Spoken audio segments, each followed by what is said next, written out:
When the white smoke cleared and the world learned the name of the new shepherd of the Catholic Church, expectations began to swell. Commentators speculated. Analysts parsed every word of his first blessing. But behind the media chatter and the headlines, Pope Leo XIV began his pontificate with something very different: silence, reflection, and deliberate action.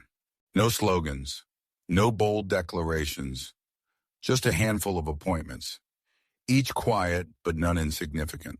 Among them, one name stirred an immediate reflection among the faithful: Sister Tiziana Maletti, a woman with decades of experience in religious life, a name unfamiliar to most outside ecclesiastical circles.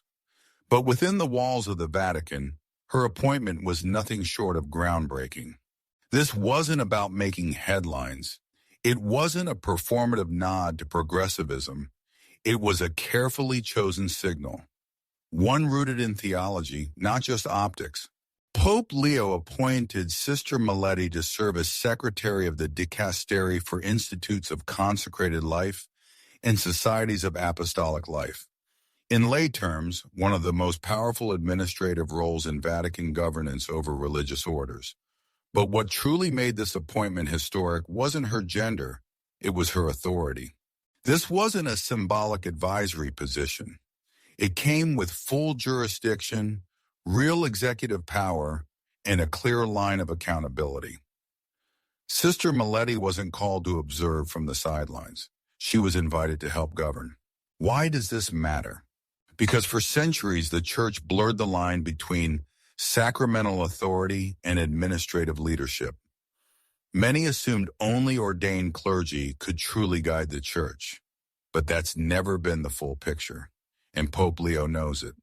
With Sister Maletti's appointment, the Holy Father reasserted an often overlooked truth of Catholic theology.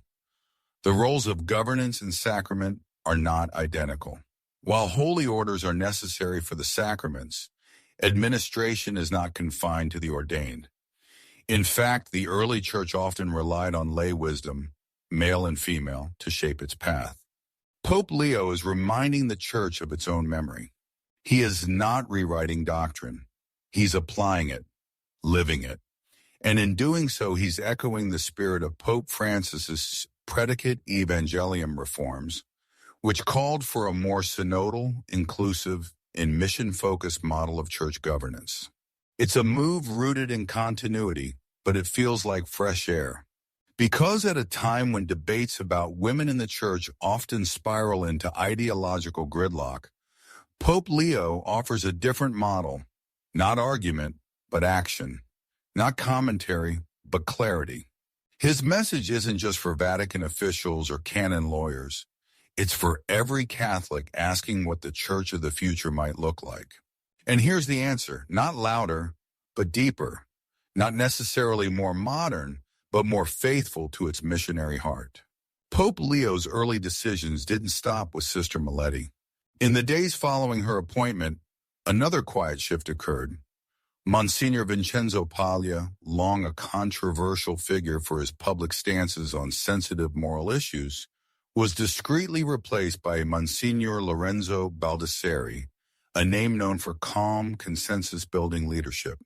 This change didn't generate headlines, but for those paying attention, it was clear. A course correction had begun. Not a revolution, but a reorientation. And then came something even more telling. Across the Atlantic, the Pope made his first episcopal appointment in the United States, naming Bishop Michael Pham as the new head of the Diocese of San Diego. A son of Vietnamese immigrants formed in the heart of Southern California's diverse Catholic community, Bishop Pham wasn't imported from Rome. He was already there, serving with quiet distinction. Under Cardinal McElroy, Bishop Pham had been entrusted with pastoral care for ethnic communities, working closely with migrants, refugees, and underserved populations. When the diocese entered a moment of transition, it was Pham who was tapped to serve as interim shepherd, and now Pope Leo confirmed him as the permanent one. Again, no spectacle, no ideology, just pastoral wisdom, chosen with intentionality. And in that, a theme began to emerge. Pope Leo's leadership wouldn't be shaped by media narratives or pressure from factions. It would be shaped by mission, discernment, and fidelity to the people of God. As the days of Pope Leo's new pontificate unfolded, observers began noticing a pattern not of grandstanding or doctrinal bombshells, but of purposeful, quiet decisions, each one selected with pastoral precision. This became even clearer with the announcement of two new episcopal appointments, one in Peru and another in the Philippines. In Peru, Pope Leo appointed Father Miguel Ángel Contreras Larue, a Marist priest with deep pastoral roots, as auxiliary bishop of Callao. Contreras wasn't a theological celebrity. He wasn't a Vatican insider. He was known for something far more important, walking with the poor. His ministry had taken him into the peripheries, both physical and spiritual. He had served not from desks or platforms, but from humble chapels and makeshift parishes where suffering is real and hope feels fragile. To the people of Callao, he was more than a priest. He was a brother, a presence, a witness. The symbolism here could not be clearer. In choosing Contreras, Pope Leo is reminding the world that the Church is not supposed to rule from a distance. It must govern from within, with shepherds who know the smell of their sheep, who understand the language of the brokenhearted. Then came another name, this time in Southeast Asia. In the Philippines, a deeply Catholic country whose faithful have long carried the mission of the Church with joy and sacrifice, Pope Leo appointed Father Dave Dean, a Capuchin friar, as the new Bishop of Infanta. Father Dean is not a media figure. He's not a headline grabber. In fact, outside of local missionary circles, few people knew his name. But within the region's coastal and rural dioceses, he was known for something rare, a consistency of love lived out in service, prayer, and presence. As a Capuchin, Father Dean's life was shaped by poverty, simplicity, and closeness to the marginalized. He administered in hard-to-reach places, offering the sacraments, catechesis, and companionship to people who felt forgotten. His episcopal appointment was not about upward mobility. It was about recognizing holiness where it had long bloomed unnoticed. Pope Leo is not choosing bishops for media impact. He's choosing them for faithfulness. These men weren't lifted from universities or chancelleries. They were taken from the trenches of missionary work. Their lives speak a theology that words can't express, that the power of the Church lies not in prestige but in witness. In both Peru and the Philippines, Pope Leo is building something deeper than structure. He's building credibility, and not just for the Vatican, but for the universal Church. By placing authority in the hands of pastors formed in the margins, in cultures often overlooked by the Roman imagination, the Pope is pointing to an essential truth. The Catholic Church is not a European project. It never was. It is a global communion, united by the sacraments and shaped by lives of radical fidelity. These appointments remind us that holiness has no borders. It doesn't speak only Latin or Italian. It doesn't live only in metropolitan dioceses. Holiness grows wherever Christ is present, and he is present in the slums of Lima, the fishing villages of Quezon, and the rural rice fields where priests on foot are still the heart of the Church. Pope Leo is reclaiming the missionary soul of Catholicism. He is pulling leadership from places where Christ is most needed and most loved, not where cameras shine brightest. This is not a break with tradition. It's a return to it. For centuries, the Church's greatest bishops were not administrators. They were shepherds. They bled for their people. They suffered in silence. They built the faith person by person, sacrament by sacrament. Pope Leo seems intent on restoring that identity. Each of these appointments, Sister Maletti in Rome, Bishop Pham in San Diego, Bishop Contreras in Peru, and Bishop Dean in the Philippines, points to the same underlying vision. That governance must follow holiness, not hierarchy. In any institution, leadership appointments carry meaning.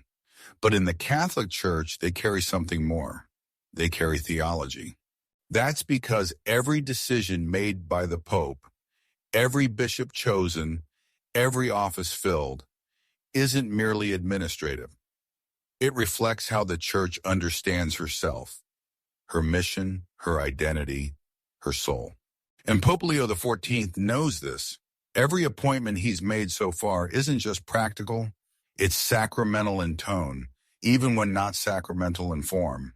Nowhere is this more evident than in his decision to place Sister Tiziana Maletti in a role of real governance within the Roman Curia. Her appointment isn't just about a woman in leadership, it's about what kind of leadership the Church recognizes. Pope Leo is drawing a critical distinction, one often misunderstood. The difference between sacramental authority and administrative authority. The Church teaches clearly that holy orders are reserved for men, instituted by Christ and confirmed by tradition. But governance, the running of offices, the shaping of mission, the setting of priorities, does not always require ordination. This isn't a new idea. In fact, the early Church was full of women and laypersons who helped guide the faith, manage communities, and organize missions. What Pope Leo is doing is reviving that memory, not inventing something new, but recovering something ancient. For years, debates have raged over the role of women in the Church.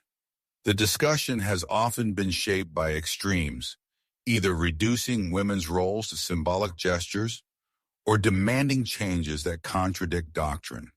But Pope Leo has taken a different route, a quieter one, a firmer one, a Catholic one. By appointing Sister Maletti, he's shown that the contribution of women doesn't need to be loud to be meaningful, and it certainly doesn't need to be constrained to education, healthcare, or hospitality. It can be governance with real power and jurisdiction. This is not tokenism. This is not optics. This is a reflection of what the Church teaches in Lumen Gentium, the dogmatic constitution on the Church, that through baptism all the faithful participate in the life and mission of the Church, and some, through discernment, wisdom, and proven service, are called to serve in leadership, even if they are not ordained. This move also builds upon Pope Francis's reforms in Predicate Evangelium, which explicitly opened leadership in Vatican departments to lay persons.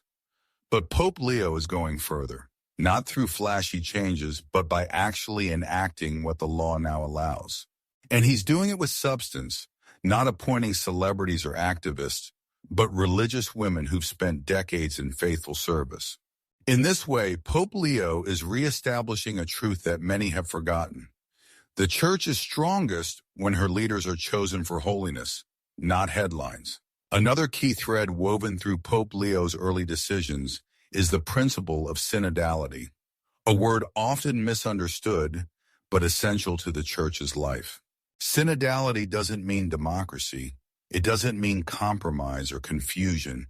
It means walking together, clergy, laity, religious, all participating in the discernment of God's will.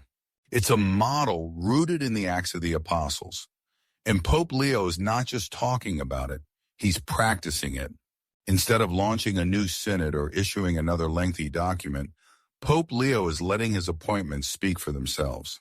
By choosing local pastors with deep ties to their communities, by lifting voices from outside Europe, by placing religious women in key administrative roles.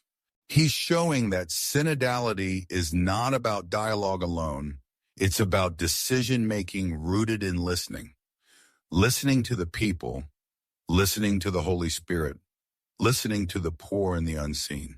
He's reminding the Church that synodality must flow into action, or it becomes nothing more than ecclesial theater. And in a world obsessed with speed and volume, this slow, intentional pace is its own kind of radical. Because Pope Leo is not governing for reaction. He's governing for reform. And real reform is almost always quiet. Pope Leo's appointments may seem local, pastoral, and even understated, But their ripple effect is global. When he named Bishop Michael Pham in San Diego, Bishop Contreras in Peru, and Bishop Dean in the Philippines, he wasn't just filling regional roles. He was shifting the center of gravity of Catholic leadership. These men don't come from Roman offices. They come from mission fields, immigrant communities, and dioceses where the church is woven into the day-to-day grind of life, not as an institution, but as a companion. In doing this, Pope Leo is challenging a deeply embedded assumption that leadership flows from the center outward. Instead, he's showing that faithfulness flows from the peripheries inward, that it is not just in cathedrals, but in villages, parishes, refugee camps, and fishing towns where the church draws its strength. The church breathes with both lungs, east and west, rich and poor, visible and hidden. And by lifting voices from the edges, the Pope is expanding what it means to lead. He's creating a church not defined by geography or prestige, but by witness. And this is more than symbolic, it's deeply theological. The incarnation itself, which began in obscurity. Salvation was born in a stable, not a throne room, and Pope Leo's approach mirrors this. His vision is incarnational, leadership born from humility, not hierarchy. In recent decades, many bishops have come to be seen, fairly or not, as administrators, diplomats, or even ideologues. Some were chosen for their ability to manage diocesan budgets, others for their alignment with particular theological camps. But Pope Leo is calling the church back to a different model, the shepherd. In ancient Christian tradition, the bishop wasn't defined by charisma, management skill, or media savvy. He was defined by how well he knew his people. The bishop was the man who walked the roads, knew the families by name, wept with the suffering, and never placed comfort above communion. This is the kind of bishop Pope Leo is elevating. And the message is unmistakable. The credibility of the church will not be restored through press conferences or new strategies. It will be restored through holiness. Holiness that looks like service. Holiness that sounds like listening. Holiness that smells like sheep. When people see Bishop Contreras walking through the barrios of Cayo or Bishop Dean traveling on foot to rural villages in Infanta, they're not seeing publicity. They're seeing the gospel alive, the same gospel that first spread not from universities, but from fishermen, tent makers, and martyrs. This return to shepherding isn't nostalgia, it's renewal, and it may prove to be the most transformative part of Pope Leo's leadership. To the average viewer, church appointments might seem like paperwork, names on a press release, faces in a headline.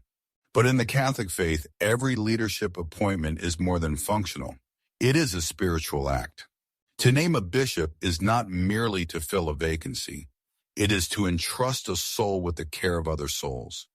It is to place in one man the weight of Christ's command, feed my sheep. And Pope Leo treats it that way.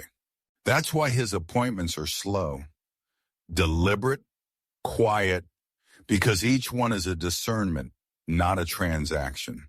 When he placed a woman religious in real Vatican governance, it wasn't a signal to progressive critics.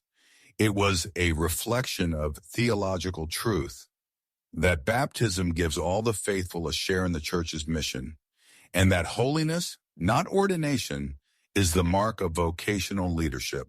When he replaced Mrs. Grace Paglia, a figure long mired in public controversy, without spectacle, he was sending a signal that reform does not require rage.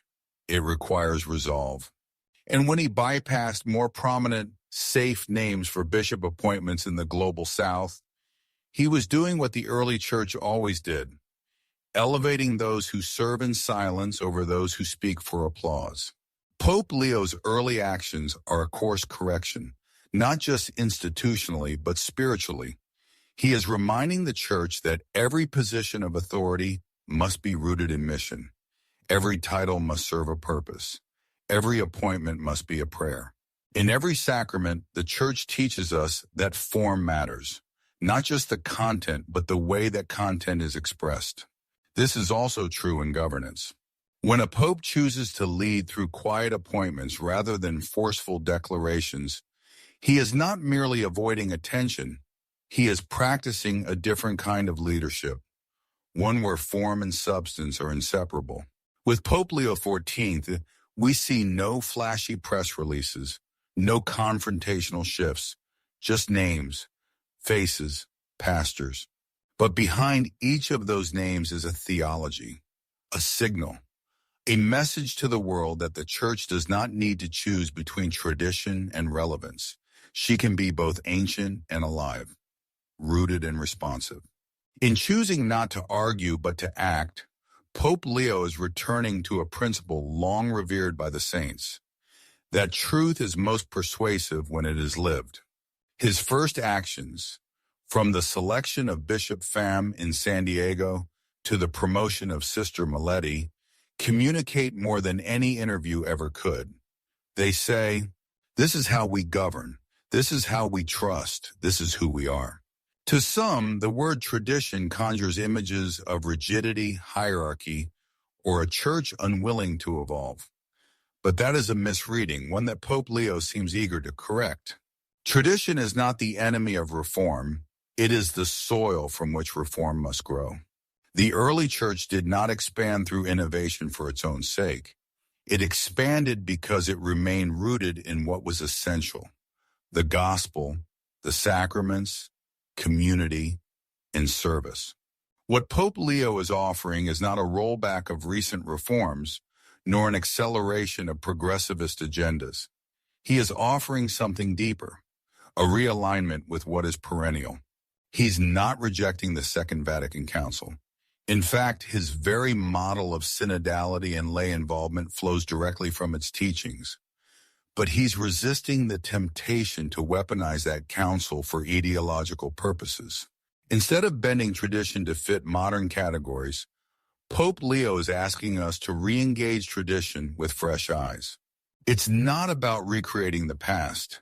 It's about recognizing that the Church's treasures are alive, and that the answer to modern confusion is not novelty, but clarity. So when he appoints bishops who are close to the people, when he trusts women with real authority in Rome, when he prioritizes spiritual maturity over media presence, he is saying that fidelity and freshness are not at odds. They never have been. One of the most striking features of Pope Leo's style is this: he doesn't seem to need to be in control. In a world where leadership is often defined by dominance, speed, and centralization, his quiet pace stands out. It almost feels unmodern. And yet, that is exactly where its power lies. By choosing shepherds who listen more than they speak, by avoiding flashy rollouts, by allowing his early steps to unfold with restraint. Pope Leo is reintroducing something essential: trust in the Holy Spirit. He is not attempting to control every narrative. He's allowing space for discernment, for growth, and for the Church to find her footing again. This posture of listening before acting is a powerful correction to a world, and sometimes a church, obsessed with immediacy. It doesn't mean hesitation. It means discernment. It means acknowledging that the Church is not a machine to be optimized, but a body to be tended, and that bodies heal, grow, and respond through patience, not pressure. This is the tone Pope Leo is setting: not fear, not frenzy, but fidelity. And in doing so, he is inviting all of us to become a church that listens again, listens to its people, listens to its tradition, listens to God. Because from that listening, true communion is born. In today's world, power is often measured in visibility. The more attention you command, the more influence you appear to have. This has even crept into how many people view the Church as an institution competing for cultural relevance or digital real estate. But Pope Leo XIV is offering a very different vision. His appointments, humble, often unknown, rarely publicized, are a return to a more ancient understanding of power. Not the power of control, but the power of witness. The early church didn't thrive because its leaders were famous. It thrived because its leaders were faithful. They showed up when no one else would. They cared for the dying while others fled. They baptized, fed, taught, and suffered in silence. That's what Pope Leo is restoring. A church whose strength lies not in commanding attention, but in being present where others refuse to go. This isn't weakness, it's courage of a deeper kind. Because in an age addicted to performance, quiet fidelity is revolutionary. And with every bishop chosen from the margins, with every woman invited into real governance, with every step taken without spectacle, Pope Leo is choosing the harder path, the path of credibility over charisma. The Catholic Church has always called itself universal. The word itself, Catholicos, means according to the whole. But in recent decades, that universality has sometimes been misunderstood as uniformity, a central voice directing from Rome, expecting every local church to copy and paste a model of holiness. Pope Leo is reshaping that. His early appointments reflect not a centralizing instinct, but a decentralizing trust. He's naming bishops who understand their people because they've lived among them, not above them. He's appointing men formed in their native cultures, their local languages, their lived histories. In doing so, he's showing that the church isn't a monolith. It's a communion of communities, each one precious, each one reflecting Christ in a distinct way. From Vietnam to Peru, from the barrios of Callao to the beaches of Infanta, from urban dioceses in America to rural missions in Southeast Asia, Pope Leo is living out the vision of a church that breathes with many lungs, yet shares one heart, the heart of Christ. This is not globalization, it's Catholicity in its truest sense, the beauty of unity without the erasure of diversity. If you spend enough time online, it's easy to forget what the papacy actually is. Media headlines turn popes into politicians. Social platforms reduce them to trending hashtags. Partisans try to claim or reject them like party leaders. But Pope Leo XIV has quietly reintroduced the church to an older image, the Pope not as a celebrity but as a father who listens before speaking, who disciplines gently, who governs out of love, not insecurity. His decisions are not rushed. His actions are not performative. He is not trying to go viral. He is trying to guide the church, slowly, steadily, pastorally. This is leadership as spiritual fatherhood, and it stands in stark contrast to the noise of today's digital age. And in this fatherhood, Pope Leo reminds us of something crucial. The church is not a brand, she is a family where leaders are servants, where governance is care, where authority is exercised not for domination, but for the flourishing of souls. This is the kind of church Pope Leo is building, not through programs or platforms, but through people who know the cost of love and choose to carry it anyway. Too often when we hear the word reform, we think of paperwork, of policies, of bureaucratic shifts and institutional debates. But that's not the kind of reform Pope Leo XIV is offering. His changes are not built on structures, they're built on relationships. Every bishop he's appointed knows their people. They've walked with the sick, sat in living rooms, offered sacraments in remote villages. These are not abstract managers. These are pastors chosen for their relational credibility, not just their resume. That distinction matters because the church is not a corporation. It's the body of Christ. And Christ did not save with strategy. He saved through communion, through nearness, through presence. By appointing those who serve over those who seek status, Pope Leo is showing the world what reform really means: a return to mission, a return to intimacy, a return to trust. And that's not something you can legislate, it's something you have to live. There's a danger when we talk about the Vatican or the papacy. We begin to think of ourselves as outsiders looking in, as though these decisions are being made far away, with little bearing on our day-to-day Catholic lives. But Pope Leo's leadership challenges that mindset. His entire approach, quiet, deliberate, pastoral, is not just meant to set a tone for bishops. It's meant to invite the laity back into the life of the church. He's not asking us to debate his decisions. He's asking us to echo them, to choose humility over attention, to serve the forgotten before seeking approval, to measure success not by visibility, but by faithfulness. Pope Leo is reminding the faithful, we are not passive consumers of church leadership. We are co-responsible for its mission. That means praying for our bishops, supporting our pastors, but even more, it means living the kind of lives that make holy leadership possible. The renewal of the church isn't just coming from Rome, it's meant to begin in each of us. By now, one thing is clear about Pope Leo XIV. He's not interested in quick wins. He's not governing for applause. He's governing for eternity. This kind of leadership is patient. It moves slowly like the great bark of Peter across choppy waters, not turning like a speedboat, but enduring like a vessel built to last.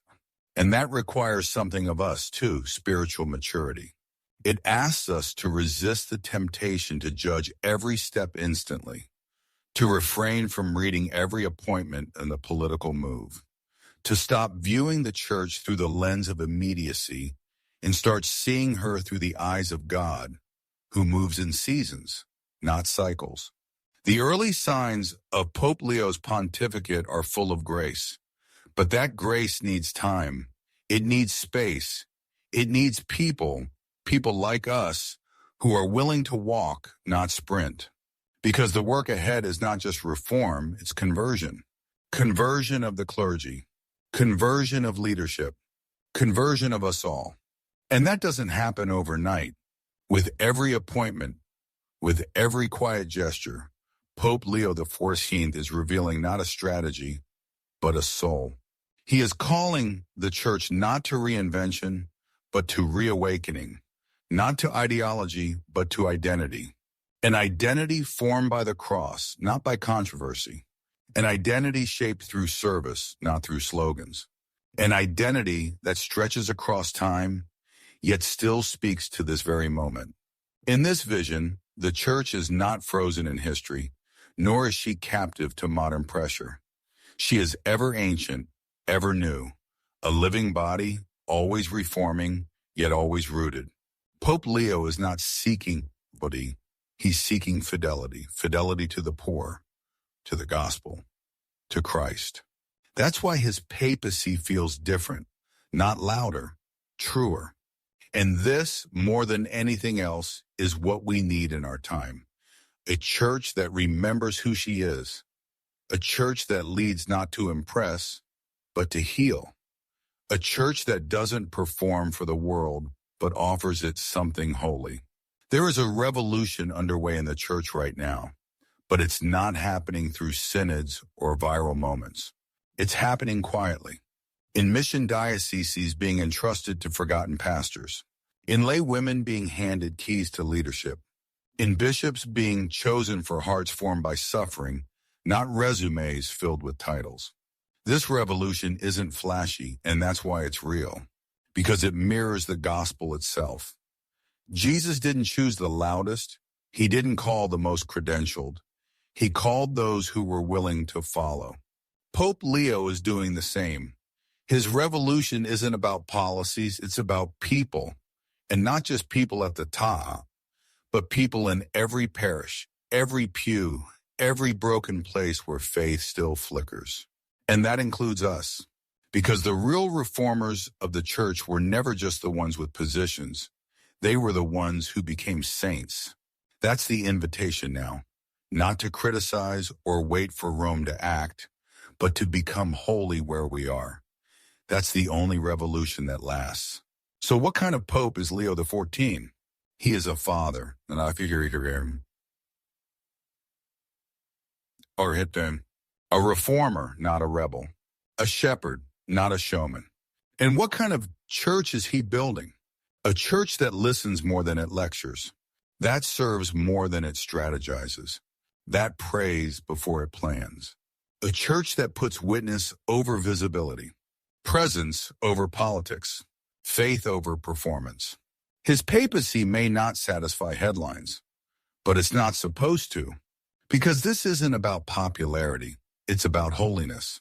And holiness almost always begins in silence, like the silence of a bishop visiting a widow before Mass, the silence of a nun writing letters in a remote office in Rome, the silence of a pope who knows the Holy Spirit doesn't need a spotlight.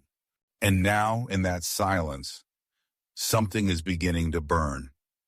A quiet fire, not of reaction, but of renewal. One that spreads through witness, through action, through the kind of trust that says, we don't need to be seen to be faithful. We need only to follow Christ. And so we follow. This has been a story of quiet change, not a media storm, but a spiritual shift. Pope Leo XIV didn't shout. He didn't shake the system. He simply acted. And in those acts, in the names, the choices, the quiet appointments, the church's next chapter is already being written. The question now isn't just what the Pope will do next. It's what we'll do with the time we're given. So if you're tired of loud noise and shallow narratives, you're in the right place. Here at Southern Gospel, we don't chase headlines. We follow the fire, even when it starts small. Like, subscribe, stay with us. This isn't the end of the story. It's just the beginning.